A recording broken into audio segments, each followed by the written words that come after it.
পৃথিবীর যেখানেই মায়ের খাচ্ছে দেখবেন মুসলমান মায়ের নিচে আছে, উপরে মুসলমান নেই, তারপরও পৃথিবী বলবে মুসলমান সন্ত্রাসী। আমাদের অনেক মুসলমানকে তারা কনভিন্স করে ফেলেছে, অনেক মুসলমানের সন্তান কনভিন্স হয়ে গেছে, হ্যাঁ তাই তো, মুসলমানরা অনেক অশান্তি সৃষ্টি করে। দুইটা বিশ্বযুদ্ধ তো মুসলমানরাই করেছিল না?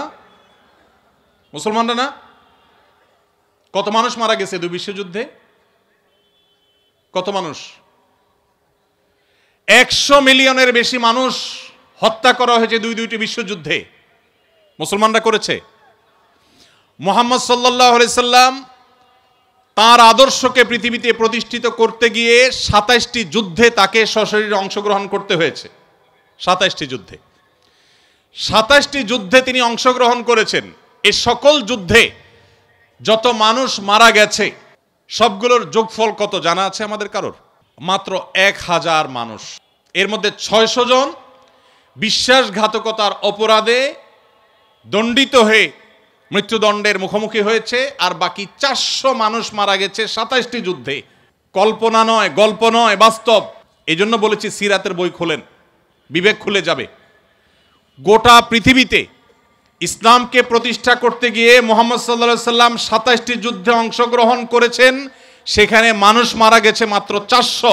400 মানুষের জীবনের বিনিময়ে 400 মানুষের মূল্য, এটা দিয়ে গোটা বিশ্বে ইসলামকে প্রতিষ্ঠিত করেছেন মুহাম্মদ সাল্লাল্লাহু আলাইহি সাল্লাম। একটা ইউনিয়ন দখল করতে গিয়ে তো 400 বেশি মানুষ মারা যায়। আজকের পৃথিবীর মানবতার সবক দেওয়া মানুষগুলো পাখির মতো মানুষ মেরে যেখানে সমান করে ফেলছে, সেই মানুষগুলোই আবার মুসলমানদেরকে বলে যে মুসলমানরা নাকি সন্ত্রাসী, মুসলমানরা নাকি পৃথিবীতে অশান্তি সৃষ্টি করছে।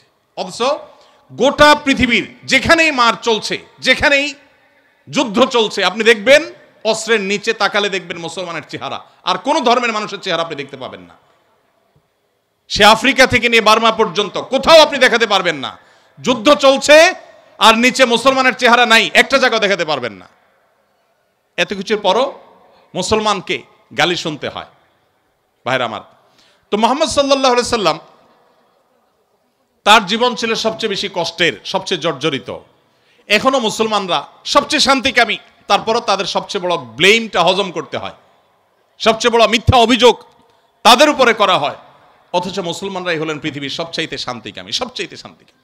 যেই কোনো বিচারে আপনি উন্মুক্ত মনে যদি বিচার করেন, আপনি দেখবেন যে পৃথিবীতে কোনো গণহত্যার সাথে পৃথিবীর ইতিহাসে মুসলমান শাসকদের বহু দোষ ছিল, বহু ত্রুটি ছিল, শতকণ্ঠে আপনি সমালোচনা করতে পারেন।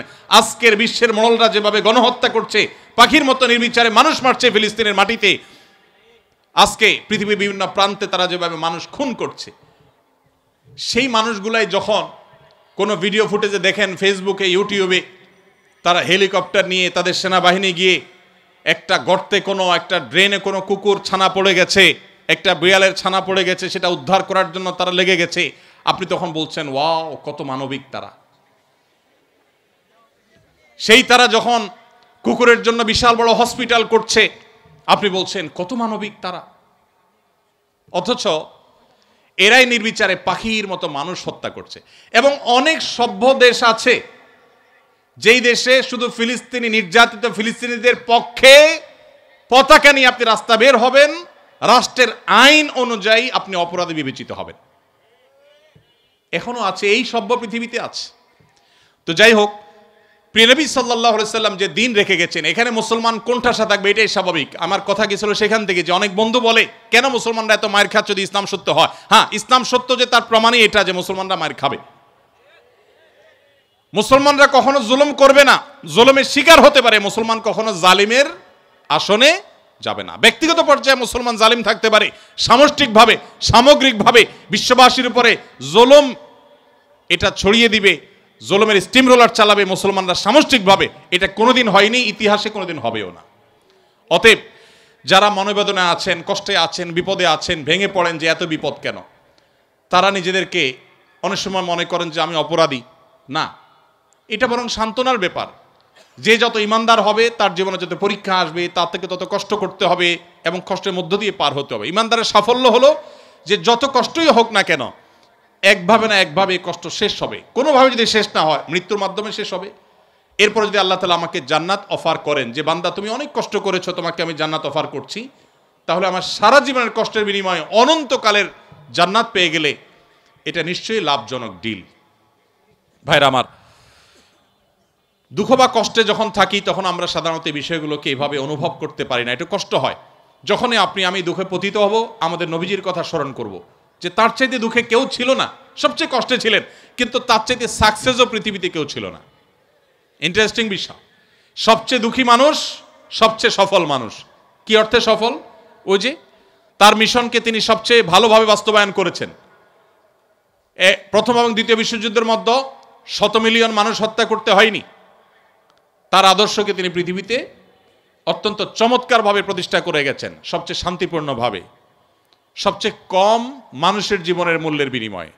অতএব কষ্ট যখন হবে আমাদের সবর করতে হবে ওই কথা চিন্তা করে। আমাদের সমাজে একটা কুসংস্কারাচ্ছন্ন বিশ্বাস আছে, উক্তি আছে, এখনো গ্রামে গঞ্জে এমনকি শহরে অনেক মানুষ আছে, কারোর যদি বিপদ আপদ পিছ না ছাড়ে, একের পর এক বিপদ লেগেই আছে। দেখবেন অনেকে কমেন্ট করে, লোকটা কত বড় অপরাধী হলে একটার পর একটা বিপদ লেগে আছে, কত খারাপ মানুষ।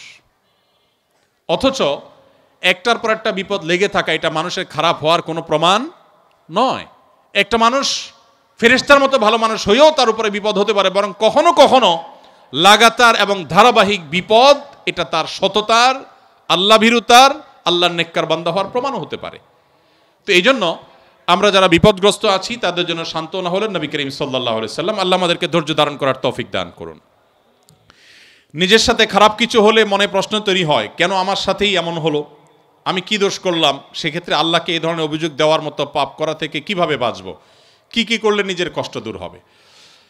এখানে অনেক প্রশ্ন আছে, যে প্রশ্নগুলো আল্লাহ সম্পর্কে অভিযোগ কেন্দ্রিক। আমাদের অনেক ভাইয়েরা ইসলামটাকে ওই যে ভালো করে বোঝা হয় নাই, ইসলামটাকে ভালো করে শেখার সুযোগ হয়নি। আমরা আমাদের বিবেক দিয়ে আল্লাহ সুবহানাহু ওয়া তাআলাকে জাজ করে অনেক প্রশ্ন করি।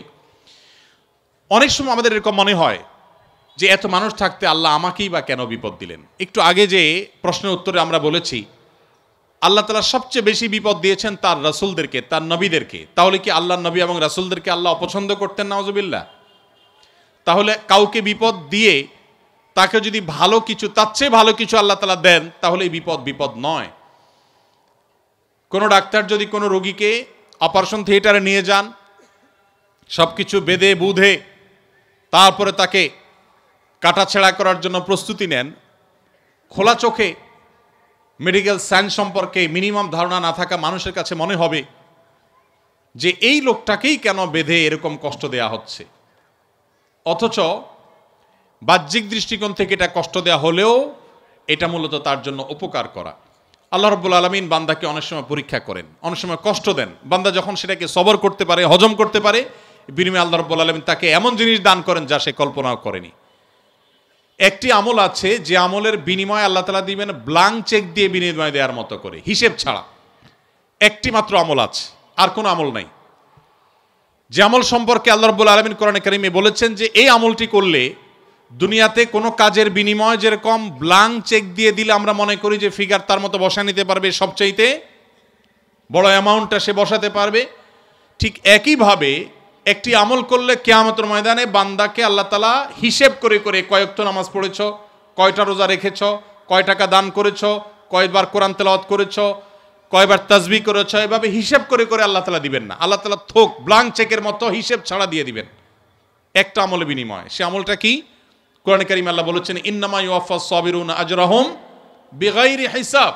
যারা তাদের জীবনে ধৈর্যশীল হিসেবে নিজেদেরকে প্রমাণ করতে পেরেছেন। ইবাদত করতেও ধৈর্যের প্রয়োজন হয়, অপরাধ এবং পাপের পথ না মাড়ানোর জন্য ধৈর্যের সংযমের প্রয়োজন হয়, আর বিপদ আপদে কষ্টে তো নিজেকে ধৈর্যশীল রাখতেই হয়। এই ধৈর্য যদি কেউ ধরতে পারে, নবী কোরআনে কারিমে আল্লাহ তাআলা বলেছেন ইন্নামা ইউওয়াফাস সাবিরুনা আজরাহুম বিগাইরি হিসাব। ধৈর্যশীলদের বিনিময়ে আল্লাহ তাআলা দিবেন হিসেব ছাড়া, ব্ল্যাঙ্ক চেকের মতো। এই জন্য নিজের জন্য খারাপ কিছু হলো, নিজের কোনো বিপদ হলো, আর তখন আমি মনে করলাম আল্লাহ আমাকেই বা কেন দিলেন। আল্লাহ আপনাকে ভালোবাসেন, সেজন্য আপনাকে তা দিয়েছেন। এটি আমার কথা নয়। নবী সাল্লাল্লাহু আলাইহি সাল্লাম বলেছেন ইন্নাল্লাহা ইযা আহাব্বা কওমান ইবতালাহুম। আল্লাহ যখন কোনো সম্প্রদায়কে, কোনো মানুষকে ভালোবাসেন তাকে পরীক্ষায় ফেলেন। তাকে বিপদে ফেলেন। এটা আল্লাহ সুবহানাহু ওয়া তাআলার সিস্টেম। তো এই জন্য যারা বিপদগ্রস্ত হয়ে আমরা মন খারাপ করি তাদের জন্য এই সমস্ত হাদিসে রয়েছে সান্ত্বনা।